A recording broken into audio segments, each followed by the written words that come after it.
Hi నమస్తే, welcome to Myra media. నేను మీ కేవీఆర్. కొండంత రాగం తీసి ఇంటెనక నక్కినట్టు నిన్న తెలంగాణ అసెంబ్లీలో శ్వేతపత్రం రిలీజ్ చేసిన కాంగ్రెస్ ప్రభుత్వ డొల్లతనం గురించి ఈ వీడియో అనమాట.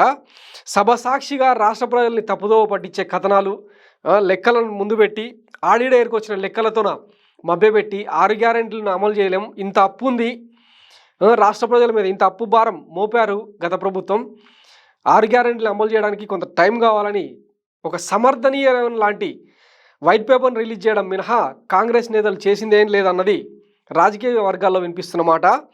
మొత్తం 42 పేజీల వైట్ పేపర్ రిపోర్ట్లో అడుగడుగున తప్పులే కనిపించినాయి. దాన్ని MIM floor leader Akbaruddin Owaisi ప్రతి ఇంచ్ బై ఇంచు తూర్పారబట్టడంతో కాంగ్రెస్ ప్రభుత్వం డిఫెన్స్లో పడిపోయింది.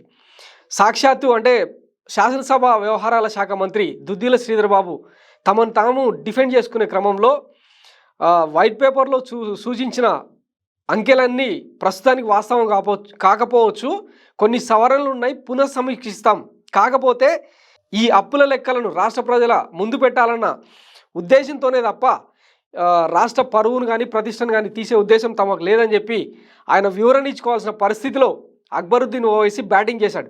దాంతో అసెంబ్లీ సాక్షిగా శ్వేతపత్రం డొల్లతనం ఏంటో బయటపడింది. ఈ నేపథ్యంలో రకరకాల కథనాలు వినిపిస్తున్నాయి.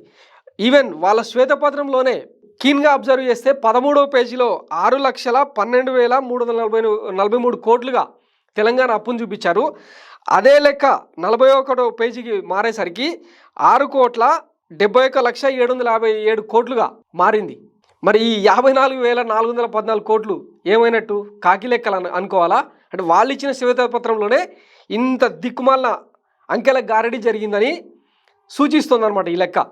ఇక అక్బరుద్దీన్ ఓవైసీ మాటల్లో చెప్పాలంటే CAG report, assembly budget records, RBI లెక్కలు, వీటిలో కాంగ్రెస్ ప్రభుత్వం కాంగ్రెస్ నేతలు వాళ్ళకి కావాల్సిన నెంబర్లు తీసుకొని దానిలో పొందుపరిచారు తప్ప యాక్చువల్ ఫిగర్స్ని చెప్పలేకపోయారని చెప్పి ఆయన తూర్పారబట్టిండు. అది వాస్తవమని చాలామంది ఆర్థిక నిపుణులు కూడా చెప్తున్నాం. ఇకపోతే కాంగ్రెస్ ప్రవేశపెట్టిన శ్వేతపత్రాన్ని కళ్ళకద్దుకొని రేవంత్ భజన బృందం సంబంధించిన ప్రాయోజిత పేపర్లు పెద్ద పెద్ద అక్షరాలతో వచ్చేసినాయి. తెలంగాణ అప్పు 6,71,757 కోట్లు అని. కానీ వాస్తవంగా తెలంగాణ అప్పు అంత లేదన్నది కొంతమంది ఆర్థిక నిపుణులు చెప్తున్న మాట. ఎందుకంటే ఎఫ్ఆర్బిఎం కింద రాష్ట్ర ప్రభుత్వం అప్పీల్ చేసుకున్న అప్పులను ఒక ఇంచుమించు 60,000 కోట్లు తీసేస్తే, ఇక ప్రభుత్వం గ్యారంటీగా ఉండి కార్పొరేషన్ల ద్వారా తీసుకున్న అప్పు, కార్పొరేషన్లు ప్రభుత్వాన్ని చూపించి తీసుకున్న అప్పులు ఇంచుమించు 1,50,000 కోట్లు, వీటన్నిటిని తీసేస్తే నికరంగా తెలంగాణ అప్పు వచ్చేసి 4,70,000 కోట్లు మాత్రమే ఉంటుందన్నది ఒక ప్రాథమిక అంచనా. ఈ లెక్కలను కూడా సవ్యంగా చూపించలేకపోయింది తెలంగాణ కాంగ్రెస్ ప్రభుత్వం అని చెప్పి చాలామంది ఆర్థిక నిపుణులు చెప్తున్నారు. ఒక రకంగా చెప్పాలంటే ఇది కాంగ్రెస్కు సెల్ఫ్ గోల్.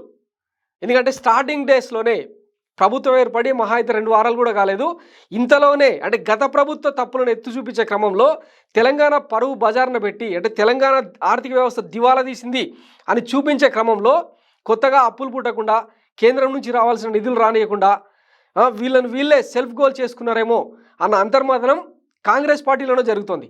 ఈ నేపథ్యంలో వాళ్ళు ఇచ్చిన 6 గ్యారెంటీల అమలు, మేనిఫెస్టోలో చూపించిన వందలాది హామీలు ఎట్లా అమలు చేస్తారన్నది ఇప్పుడు ప్రశ్నార్థకంగా మారింది. ఇప్పటికే 2 వారాల టైం, కీలకమైన టైం అయిపోయింది. ఆల్రెడీ తొలి క్యాబినెట్లోనే మెగా డిఎస్సి వేస్తామని చెప్పి ప్రగల్భాలు పలికిండ్రు. దానికి సంబంధించి ఇప్పటికి 3 క్యాబినెట్ సమావేశాలు పూర్తయినాయి. దానికి సంబంధించి మెగా డిఎస్కి సంబంధించి ఇప్పటిదాకా ఒక్క ప్రకటన కూడా రాలేదు. ప్రభుత్వం ప్రమాణ స్వీకారం చేసిన వెంటనే డిసెంబర్ 9నే రైతు భరోసా అమలు చేస్తాం, రైతు రుణమాఫీని కూడా అమలు చేస్తామని చెప్పి డంబాచారం కొట్టుకున్నారు. అయితే ఒక కేబినెట్ సమావేశంలో రివ్యూ మీటింగ్లో రేవంత్ రెడ్డి చెప్పింది ఏంటంటే ఉన్న డబ్బులను ఎలాగోలా రైతు బంధు పాత పద్ధతిలోనే అమలు చేయండి అని చెప్పి ఆదేశాలు జారీ చేసిండు. ఇక గ్రౌండ్ లెవెల్లో చూస్తేనేమో రైతులకు, అంటే అరెకరం రైతులకు, ఎకరంలోపు రైతులకు రూపాయ, 2 రూపాయలు, 18 రూపాయలు, 62 రూపాయలు ఈ లెక్కన జమ అవుతుండటంతో రాష్ట్ర రైతాంగం తీవ్రమైన ఇబ్బందులు పడుతున్నారు. ఒకవైపు యాసంగికి ఏర్పాట్లు జరుగుతున్నాయి, మరోవైపు కళ్ళాల్లో ఒడ్లు అట్లనే ఉండిపోయినాయి. వాటిని కొనే దిక్కులేక, అమ్ముకునే దిక్కులేక రైతాంగం తీవ్రంగా ఇబ్బందులు పడుతున్న నేపథ్యంలో ఇక కాంగ్రెస్ 6 గ్యారెంటీలు ఎప్పుడు చేసేది, రైతు రుణమాఫీ ఎప్పుడు అమలవుతుంది, ఇవన్నీ $1 మిలియన్ ప్రశ్నగా మారిపోయిన సందర్భం. చూద్దాం మరి రేవంత్ రెడ్డి సర్కార్ ఏం చేస్తుంది.